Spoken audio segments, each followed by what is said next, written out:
Yavapai Broadcasting and the City of Cottonwood proudly present Inside Cottonwood, an inside look at the decisions and issues of the City of Cottonwood. Brought to you by Arizona Smile Designers. Here's Cottonwood City Manager Doug Bartosh.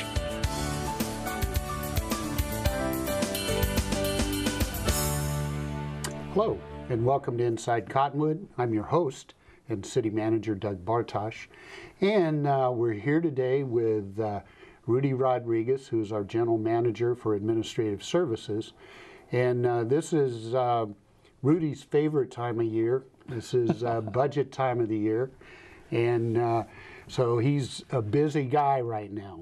And before we even get into budget, we should probably talk about what could really impact our budget, and that's our permanent base adjustment, which is coming up for vote here this month. And I know you've been out all over the community trying to educate people on what the facts are. Again, and I think we actually even did a show on this, but let's update people again. What is this permanent base adjustment? Where did it come from? What is it all about? Well, the permanent base adjustment is kind of Arizona's answer to Prop 13 from that developed over in California back in the mid to late 70s. And basically what it does is it uses a formula that the state has developed to set up the expenditure limitations for the different communities. But it doesn't take into account our revenues. What it does is it takes the expenditures that were actually used back in 1979, 1980, and it calculates a growth factor and a population factor, and then determines what a city our size should be able to function under. However, in Cottonwood's instance, as with a lot of small communities, the issue is growth. The city of Cottonwood has grown tremendously since 1979, not just necessarily population, but also we've acquired a lot of things that our citizens have asked for. We have a full-blown fire department that we didn't have back in 1979. We have a pool, city pool, which, as you know, was remodeled back in just recently in 2010. We reopened it. At the same time, we reopened up a recreation center, which was voter approved. Since 1979, we've also developed a wastewater collection treatment system. And back in 2004 and again in 2006, we acquired four of the local water companies and have been improving that system ever since. So as you can see, we've had a lot of growth that wasn't accounted for back in 1979, and that's where the issue with the permanent base adjustment comes in. We're asking the voters to go ahead and support us in making sure that the initial number that we had was $1 million, a little over $1 million. We're asking the base to be increased to $7 million, which back in '79 would have been about what it would cost to run this full service community that we have. It has nothing to do with the revenues.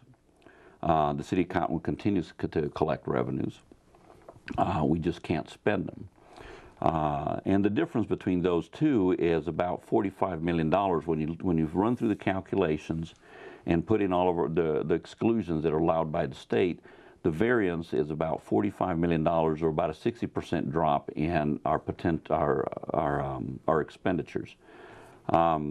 Obviously, the $45 million drop would be very difficult for the city of Cottonwood to absorb. So yes, it poses us some concern, and that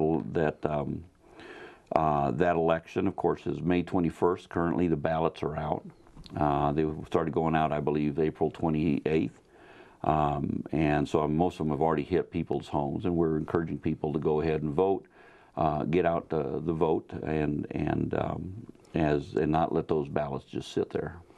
You know, and I think always what the big question people are going to ask is, well, what does this do for my taxes? If I vote yes, you know, do my taxes go up? If I vote no, do my taxes go down?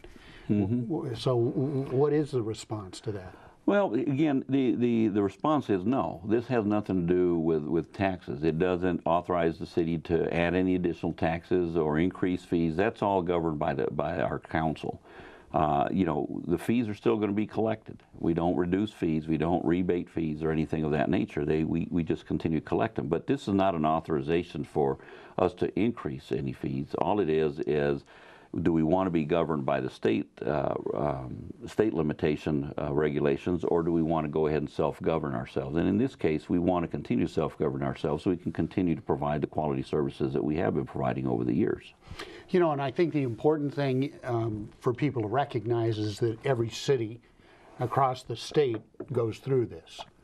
Correct. And we have had this vote every 4 years. Mm-hmm. And which is, it's costly mm-hmm. to do these elections, and every 4 years it has mm-hmm. passed with a pretty good majority. Correct. And so, you know, this is very similar to what we've done in the past. The only difference is we're asking for a permanent base so that we don't have to come back every 4 years unless we raise that base again. Correct.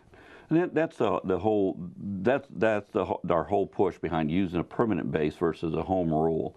Every 4 years, though it has passed fairly substantial, every 4 years we run that risk that we could potentially not pass it, and that would would lead to devastating would have a devastating effect on the city. Now, if in the future we decide we have substantial growth and we want to go back to the citizens and ask for an increase in our base, and it by any chance does not pass, we will drop back to what we're asking for now. It would probably have some cut in services in that future time, but it would not be as devastating as a 60% drop. We would not be waiting that long before we would go back and ask the citizens for some sort of an adjustment if we had that type of growth. You know, and I think, you know, when I think about this from the city management perspective, mm-hmm. I know we have, and our budget fluctuates every year depending on the mm-hmm. variety of capital projects and payoffs we have, and those kind of things, or grants, potential grants we may receive. But in essence, we deal with a budget that's about $70 million. Right. Is that fair? Roughly. Mm-hmm. And to think about a $45 million cut to that mm-hmm. budget, it would pretty much devastate city operations. Oh, certainly would. You know, and there's a part of the formula is operational, and part of it is what they call exclusions, those items that are above and beyond the operations, being debt service and contracts we might have with the county or the communities, grant funds and such. But the $45 million difference is $8 million to operate the city versus about 57 or thereabouts, $53, $54 million that we would need. That's just to operate the city. There's an additional $20 million that we have in debt service, that we have in contracts, that we have in grants above that. That difference between the $8 million and the $53 million is our big concern, because that's where we would have to take the cut. The exclusions that we have, we still have to pay for all the debt that we have. We still have to pay any contracts that we have. The formula doesn't want us to violate any or breach any contracts that we have. So those will still have to be taken care of. It's the operational end that would be greatly affected. Okay, big question. Mm-hmm. And you've seen them, and I've seen them. You know, our self-proclaimed experts who mm-hmm. blog into the newspaper, and there's always been a couple of comments about mm-hmm. how the city has $35 million, you know, just stuck away, hiding under your desk or in the bank or something like that. But explain the fallacy of that comment.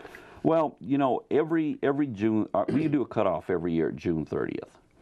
Okay, and every June 30th, it's a picture in time, if you look at it. And at that point in time, our auditors go back and look at how much money do you have in the bank, be it cash, investments, savings accounts, CDs, everything you have in cash.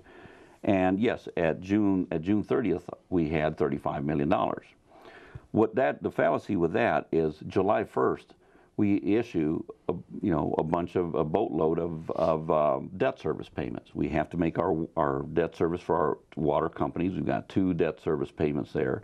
We have a lot of lease purchase. We have two GATA loans, Greater Arizona Development Authority loans. Our library loan is due on July 1st. So what we do during the course of the year is we have to put money aside with a trustee. And at June 30th, yes, we have this amount, and at July 1st, it dwindles. It dwindles down. Exactly. Paying off some of the debts we have, some of the operations, those kind of things. Yeah, and I think people have the perception, or at least some people do, I don't think there's many out there, but that somehow this $35 million is sitting in the bank just collecting interest, and you know, we don't use it for anything. It's just, you know, kind of a reserve, which is simply not true. No, it really isn't. Besides the debt service payments, we are also required by our covenants and also by state statute that we maintain a certain amount of reserves to back up those debt service. You know, I believe we've got a little over $2 million of that $35 million that we can't do anything with. It has to sit in a bank account, and that is basically just in case we ever default on any of our payments. That's required to stay in the bank. Along with that, of course, the debt service money, and then we have such things as we have trust funds that we have to hold on to that we can't spend. They don't belong, in a sense, to us. We're just holding, or we're pass through for other agencies. We as you know, we have a small amount of money that's set aside for our volunteer firefighters. We put about $20,000 every year. We've been doing it since its inception decades ago. And that money has to sit there. So those type of funds are part of that $35 million. In every year, you know, it's a picture in time, and there has to be more investigation before those type of allegations are made that we're just holding a bunch of cash and we're not doing anything with it and we should return it. Well, there's more to the story than just looking at it and saying, hey, that's all there is. I mean, it almost kind of sounds to me like it's, you know, you get your paycheck the first part of the month and you got all this money in the bank, but right after that you start paying the bills. Right. And it pays it down. Certainly. Let's go ahead and take our first break, and then we'll come back and we'll get into budget a little bit.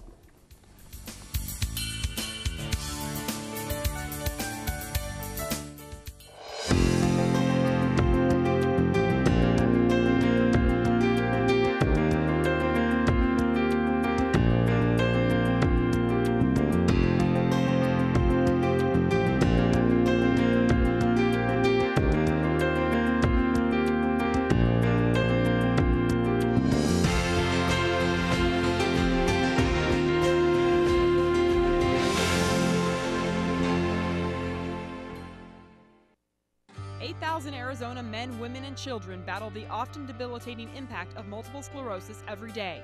You can help find a cure. Register today for Arizona's premier cycling event, Bike MS Ride the Vortex, May 18th and 19th, presented by Sam's Club. You choose the distance that's best for you, from 30 to 150 miles. Proceeds fund research that can make a difference. For information and to register yourself or your team, visit www.bikemsarizona.org.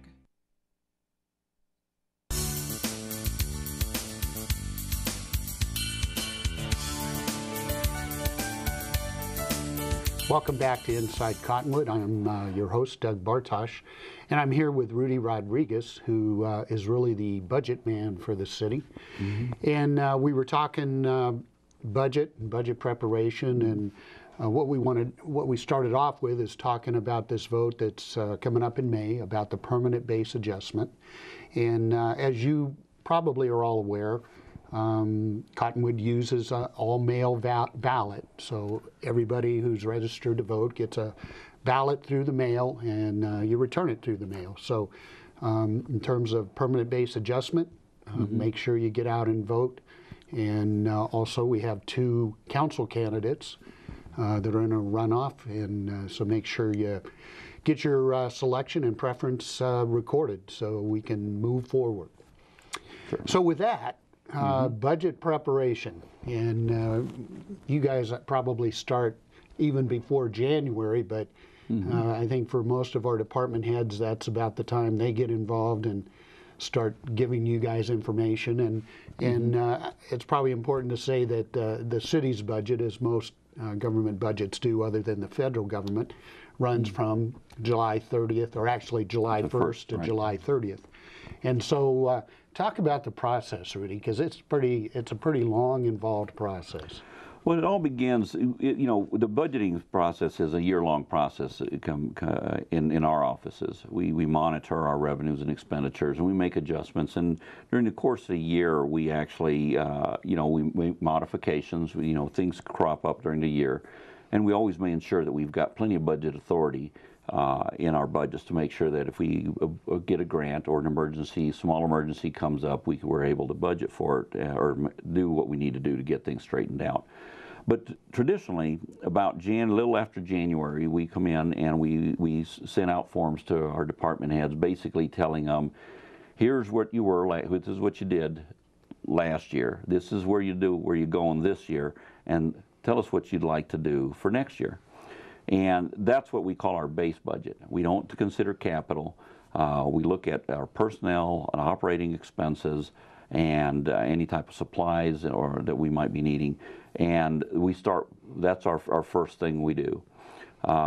Once we get that back, we put all our revenues projections together. And mind you, all along, all these numbers are changing. Once we get our revenues and our base budget together, then we go ahead and basically get to some sort of a bottom line. And from that bottom line, if we're not balanced, we're short or something, then we go back to our department heads and give them a chance an opportunity to go ahead and trim their own budgets rather than the finance department going out and trimming that budget. They really appreciate that. But if we have any revenues left over after our operational, which we've been real fortunate to have, then we go out and we do things such as acquire vehicles or equipment or things that they need on top of that. We also consider any type of staffing issues that they might have. You might add an additional personnel or whatever. So that's pretty much in a nutshell. Once we get everything straightened out with our department heads, then, of course, during that time, we also meet with you, our city manager. But at some point, we go back to our council and present them with what is a balanced budget. There's a state statute that requires to have a balanced budget. And what that basically means is that for every dollar we spend, we have to have some offsetting revenue that's going to cover that particular expense. Unlike the federal government that can print their own money, we can't do that. So we have to live within our means. Then council has meetings. We usually they're about late May. This year we may be pushing them over into June only because we've got some issues. You know, we've had some issues at our offices, and so but nonetheless, that's when we start having meetings. We'll be encouraging the public to join us at those meetings so that we can voice their opinions in case we do occasionally overlook a few things. Not very often, but we do overlook things, and we always encourage our public to come and join us.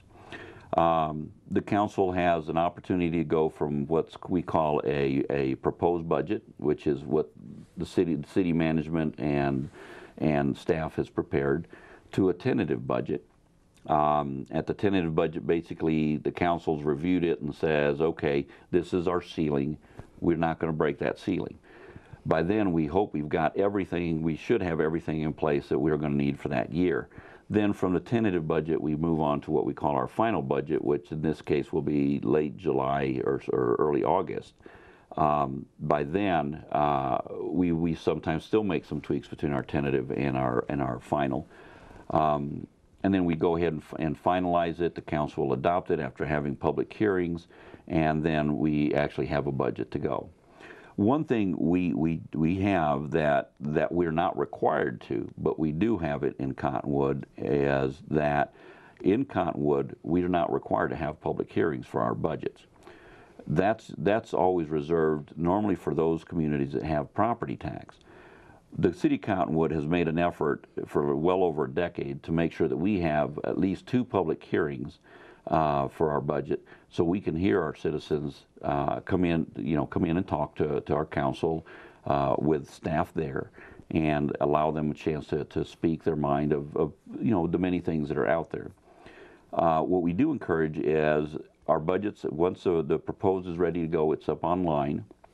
And when you say online, it's on the website. It's on our website, correct. We encourage the public to go ahead and review it. Those documents are about 300 pages in length, so there's a lot there. And I know we've are always encouraged in our office to have people come in, give us a call, and voice their opinion about the stuff that's on there. It is a complicated document, and we would be happy to have sit down with somebody over a cup of coffee and go over those documents and maybe help people understand. In many cases, they enlighten us on things that we might be overlooking. And I think that's a good point. And you are probably one of the most open guys. Make yourself completely available to the public to come in and learn about the budgeting process, because for government it is a complicated process. They're complicated budgets because you have so many sources of revenues and expenditures and requirements in terms of state requirements, federal requirements, and so it is a complicated process. But I think, and you've done a great job of this, Rudy, over the last several years, is making sure that our process is as transparent as it can be, so that people can get online. And we certainly encourage people to come down and participate in the public hearings, and generally we don't get very many people. No, I know at different council, at a lot of our council meetings, whenever I get a chance to get up there, I always encourage the public to give us a call. Our phone number is up on the website, and you have the ability to call my office directly, 340-2710. We've been as transparent as we can be. Before transparency was the big buzzword around. We've got about 10 years worth of documentation. We've got our audits, our budgets, our financial operations guide. All those things are all up on our website for people to review, look at, give us calls about. We just think that that's the right way to run government, is make sure that our citizens know about it. But yet you're absolutely right. We don't get very many people give us a call, good or bad, and we encourage people to give us a call if they feel something is not right, as well as we encourage people to give us a call if they feel that we're doing a good job. Let's go ahead and take our next break, and we'll come back and finish up with Rudy and the budget process for the city.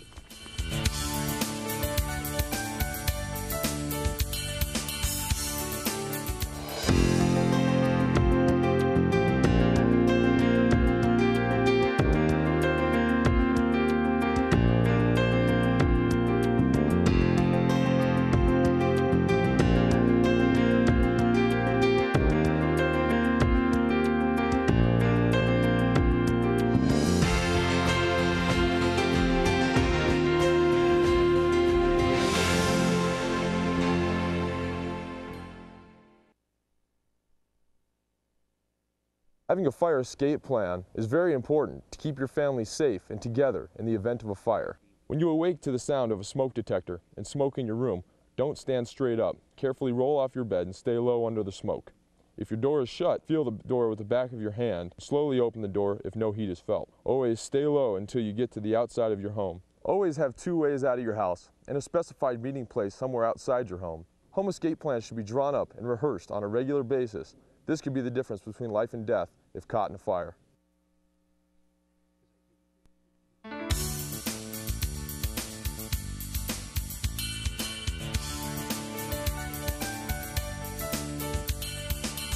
Welcome back to Inside Cottonwood. I'm your host, Doug Bartosh, and we're here with Rudy Rodriguez, who is our General Manager of Administrative Services and the person responsible for putting together the city's budget.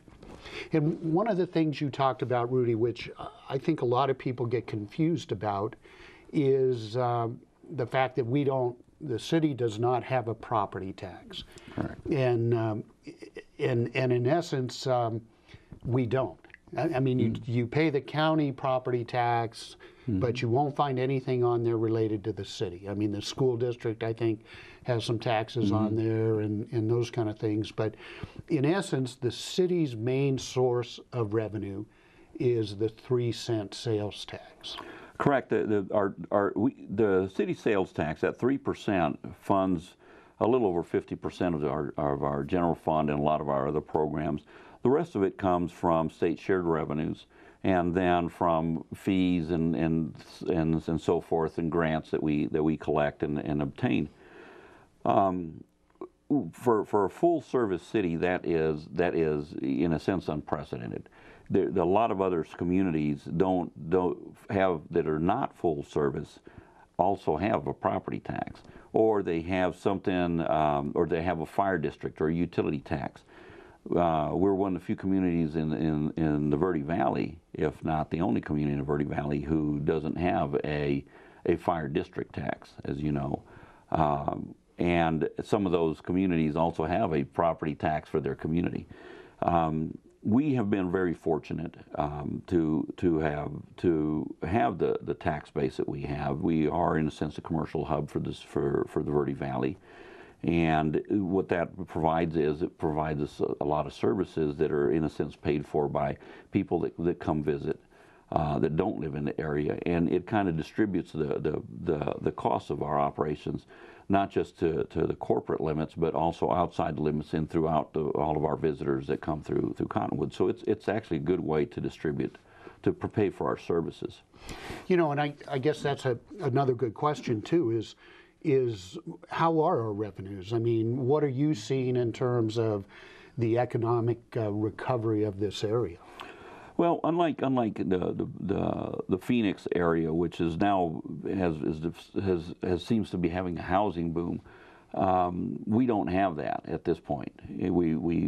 Our home foreclosures are down dramatically. We're seeing some people starting to move a little bit more. We've got developers talking to us and wanting to start developing some properties, which is exciting for us. But at this point in time, our sales tax is though not lagging anymore. It is struggling to get up there. We're looking probably about a 2 to 3% increase in our sales tax. Unfortunately, our costs are growing a little bit faster than that. But as we have in past years, we always make do with what comes in. And I think it's important to know that for our public to know that we took probably about a 30%, at least a 30% hit through the recession, and we're still trying to recover from that a little bit, although we have found some ways to operate more efficiently. So, I mean, the recession wasn't all bad. It made us think about, can we do it cheaper and just as well? Correct. You know, when we first instituted the increase in our sales tax, we were doing about $10 million overall in sales tax. Here we are, 5 years later, we're doing about $10 million in taxes. With that extra increase, pretty much was about a 30% difference. We were expecting to bring in about $3 million with that 0.8% that we increased back in 2008 or thereabouts.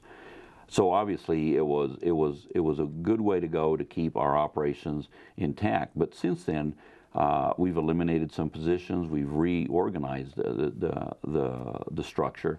And we've actually gone out and had some positions eliminated, and then kind of reinstituted them with new responsibilities. So the reorganization has done a lot of good for the city. The additional sales tax kept us from cutting back a lot of our services, and we're looking forward to not a stellar year, but a very good year this upcoming 2014. You know, and I think a lot of people don't realize that the increase in the sales tax was really inevitable in terms of the public's approval, and it was a voter approval to bond for the recreation center. And the projections were that within 5 years we'd be running budget deficits because of the cost of operating the recreation center. Even with that knowledge, the public still voted for the recreation center. The problem was the recession hit in that 5-year period, shrank down to about 1 year, 2 years at the most, and so the council had to act to at least keep us above water, I think. And a lot of people may not remember those, but I remember back that it was a tough decision. It really was. I know when we first raised our our sales tax, it's surprisingly so. It wasn't just our citizenry that was a bit upset. We also had the other local communities, area communities, were also wondering why we had increased it at this time. The peculiar thing was that they too increased it. However, we increased it a few years early, which allowed us to keep a lot of our services, while they increased it later on, and they had already suffered the cut in staffing and cut in programming that we didn't have to suffer by instituting it early.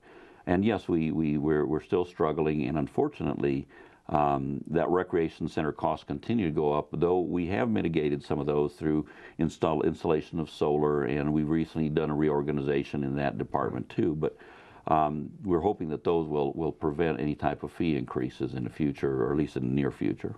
You know, and again, the other thing that I think is important for people to understand is the city budget supports a lot of nonprofits too. Correct. The chamber is supported wholly through bed tax. The Humane Society, the Adopt for Life Center is supported. The Senior Center, the Old Town Association, the Boys and Girls Club. I mean, we try and help out all those nonprofits as well. Correct, and every year I know it's been getting tougher and tougher for them to come up with revenues. It's been tough all around, and the city has been very supportive of them. We even have encouraged them to go ahead and send us any type of flyers. We've encouraged them to join us as partners in a lot of our programs that we have, such as the Rhythm and Ribs, the TVRs, because those are good opportunities for them to go ahead and raise awareness and also collect some donations from a lot of out-of-town visitors, which would be ideal for them. You know, we're out of time and we're going to have to go. But again, just a reminder, permanent base adjustment vote is up by, I think it's, the ballots are due by May 17th. May 21st. May 21st. You'll be receiving them in the mail, and again, we just encourage you to vote. Thank you for joining us. Hope you come back and join us again soon.